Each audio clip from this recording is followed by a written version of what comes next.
تخيل انت طالب اوردر مثلا والراجل بتاع دليفري واقف على الباب وانت مش سامعه، قاعد جوه في الاوضه مشغل تلفزيون صوت عالي وقافل على نفسك وشغل التكييف، فانت مش سامعه خالص. هيعمل ايه؟ هيبتدي يزن، عمال يخبط، يرن الجرس، يخبط على الباب، يرزع على الباب، يكلمك في الموبايل. فتيجي انت تبص عامل بقى الموبايل سايلنت مثلا، بصيت عليه بالصدفة لقيت 15 ميسد كول، ولقيت الجواب طلع من كتر التخبيط. ايه يا عم عايز ايه ده كله؟ عايزك تستلم مني الحاجة بتاعتك دي. جسمك بيعمل معاك كده، هو بيحس بشعور معين فبيحمل ليك رسالة معينة، عايزك تستلمها منه، عايزك تقعد معاه وتسمعه.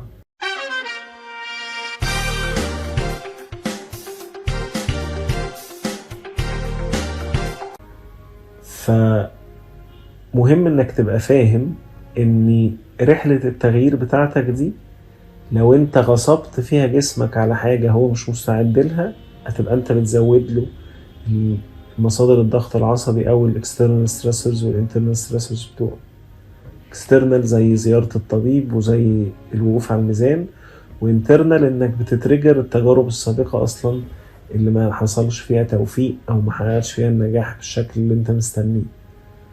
فلازم تبقى واعي وتبقى فاهم انك محتاج ان التغيير ده يبقى بيحصل بهداوة، يبقى بيحصل واحدة واحدة، علشان تحترم مشاعرك، تحترم الجزء اللي جواك اللي جسمك بيتواصل فيه مع مخك، واللي طول ما انت متجاهله هيفضل يئن ويفضل يصرخ ان عايزك تسمعه وعايزك تركز معاه. طيب تعالوا نقول تاني، يعني ايه مشاعر اصلا؟ قلنا المشاعر هي رسائل طالعة من جسمي لمخي او لعقلي تحمل رسالة معينة، يعني اشارات بتقول له حاجة جاية برسالة. تخيل انت طالب اوردر مثلا والراجل بتاع الدليفري واقف على الباب وانت مش سامعه، قاعد جوه في الاوضه مشغل تلفزيون صوت عالي وقافل على نفسك وشغل التكييف، فانت مش سامعه خالص. هيعمل ايه؟ هيبتدي يزن، عمال يخبط، يرن الجرس، يخبط على الباب، يرزع على الباب، يكلمك في الموبايل. فتيجي انت تبص عامل بقى الموبايل سايلنت مثلا، بصيت عليه بالصدفة لقيت 15 ميسد كول، ولقيت الجواب طلع من كتر التخبيط. ايه يا عم عايز ايه ده كله؟ عايزك تستلم مني الحاجة بتاعتك دي. جسمك بيعمل معاك كده، هو بيحس بشعور معين فبيحمل ليك رسالة معينة، عايزك تستلمها منه، عايزك تقعد معاه وتسمعه. طيب انا النهاردة فلان قال لي كلمة سخيفة، قال لي انت تخنت كده ليه؟ اهي حاجة في منتهى البجاحة وقلة الذوق اللي في الدنيا، بس الناس بتستخدمها 24 ساعة عادي جدا ولا كأنها مشكلة.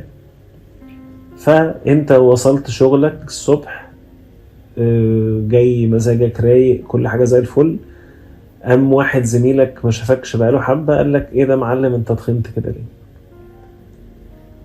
ساعتها هتحس مشاعر تقيلة او مشاعر سلبية.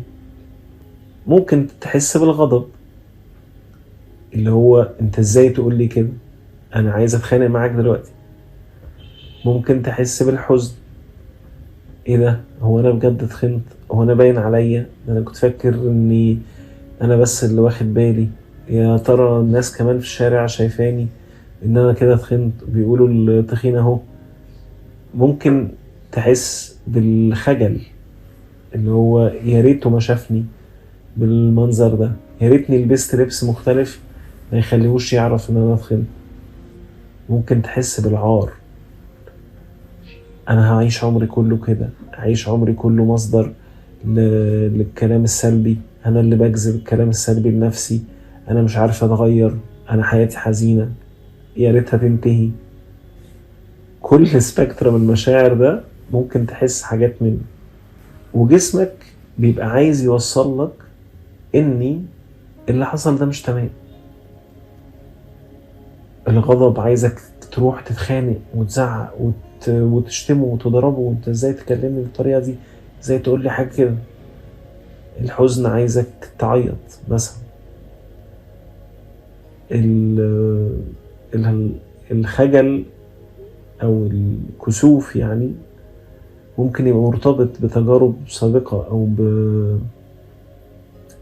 بمشاكل تانية عندك مخلياك بتحس بالخزي او بالعار من شكل جسمك، فعايز ينبهك ان في هنا حاجة غلط، دي مش العلاقة الطبيعية بينك وبين جسمك اللي ربنا خلقنا عليه.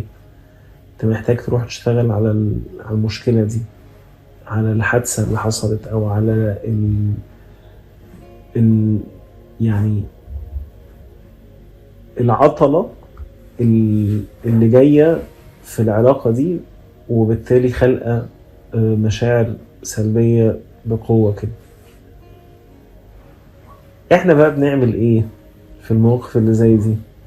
غالبا انت هتسمع الكلمة دي مش هترد عليها، او هترد بكلمة سخيفة انت كمان، وانتوا الاتنين دلوقتي عندكم مشاعر تقيلة، مشاعر سلبية محتاجين تتعاملوا معاها. هو غالبا عشان يعمل ده اصلا، زي برضو ما اتكلمنا في حلقة احنا ليه بنقول كلام سلبي عن جسمنا او عن جسم الاخرين، فهو غالبا عنده مشاكله اللي خلته يقول كلمة زي دي، او هي زميلتك دي غالبا عندها وجع داخلي مش عارفة تقعد معاه ومش عارفة تعبر عنه، فوسيلتها انها تخرج ده شوية انها تتأكد ان الاخرين اللي حواليها موجوعين هم كمان، فقالت لك انت تخنتي كده ليه. فهتعملوا ايه بقى انتوا الاتنين مع باقي زمايلكم اللي كل واحد عنده اللي فيه اللي مكفيه في حياته؟ يعني هتطلبوا فطار، فيلا بقى نجيب سندوتش بطاطس بالكاتشب بالمايونيز وعليه جبنة سايحة، وسندوتش تاني فول، وسندوتش تالت طعمية، حاجات هدفها الأساسي إنك تتلكم. ويقول لك ما هو حلو يا معلم انت كده، عشان يبقى معايا بقى ايه، في تعبير بيتقال على الفول بيضحكني قوي، يسموه مسمار بطن، يعني حاجة بتدقها في بطنك كده تسندك لآخر اليوم ما تحسش انك جعان. وانت الحقيقة ان دي الجملة الحلوة المقبولة مجتمعيا اللي كلنا هنقولها. محدش هيقول تعالوا يا جماعة نطلب فطار ندفن فيه احزاننا ونهرب فيه من مشاعرنا اللي احنا ما بنتعاملش معاه، لا، يقول لك تعالى نطلب فطار يسندنا لباقي اليوم.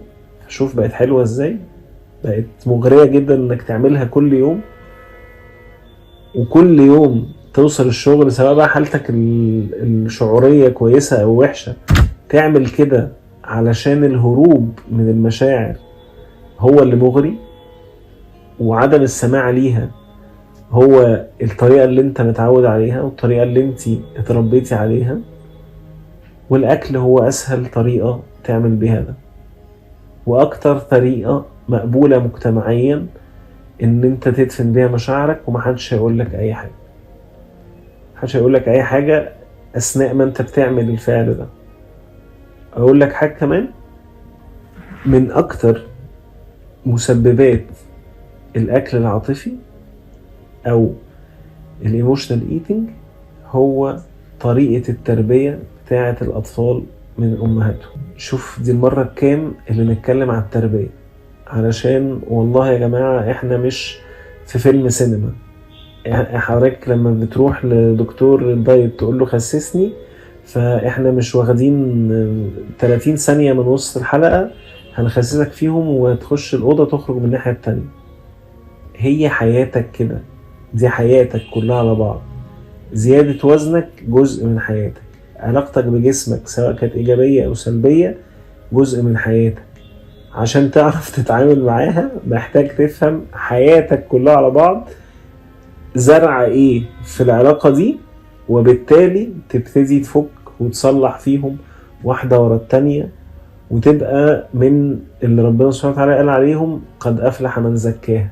تبقى بتزكي نفسك وبتحسن علاقتك بيها وعلاقتك بجسمك، وساعتها تعرف تخس وانت مبسوط، وساعتها تعرف تخس وما ترجعش اللي انت خسيته ده تتخنه تاني واكتر منه لو خسيت بشكل في قهر لجسمك او ظلم ليه او اعتداء على حدوده.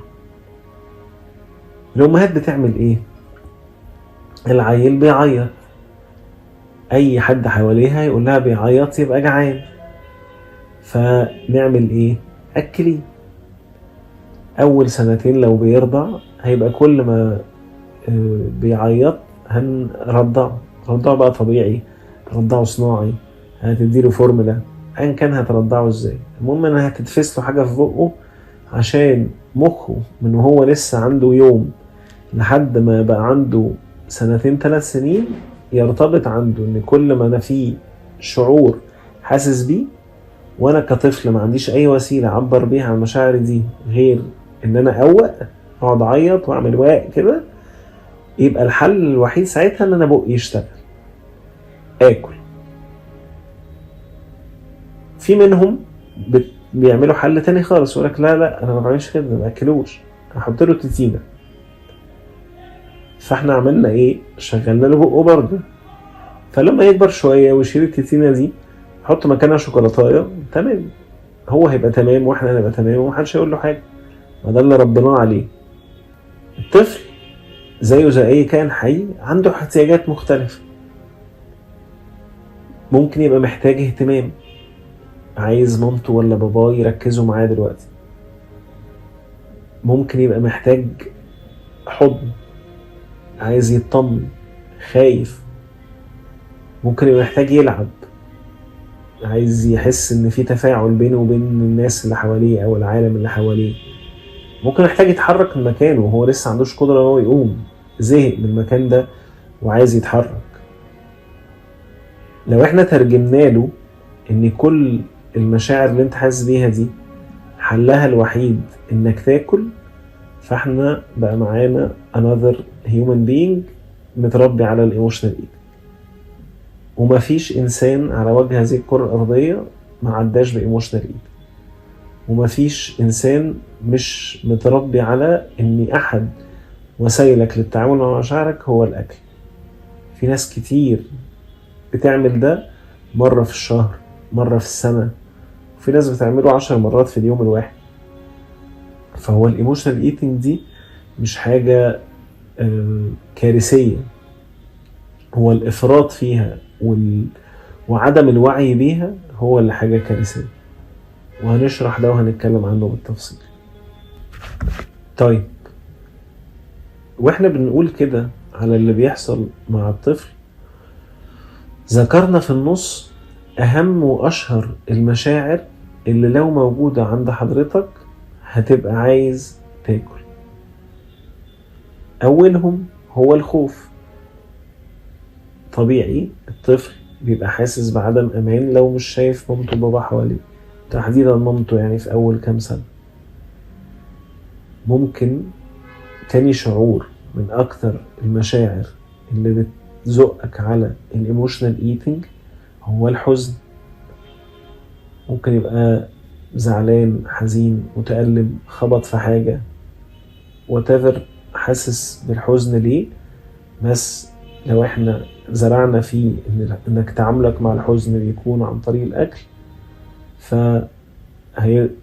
يعني هيفسر لنا ليه الحزن من اكتر المشاعر اللي بتزقك على الايموشنال ايد. قلنا خوف، قلنا حزن. الغضب من اكتر مشاعر الانسان اصلا ما بيعرفش يتعامل معاها بشكل صحي. في ناس فاكرة ان التعامل الصحي ان احنا ننفيه تمام. انا واحد من الناس دي، عشت كتير جدا مقتنع ان انا المفروض حياتي ميبقاش فيها اي غضب عشان ابقى انسان صحي، وده مش حقيقي.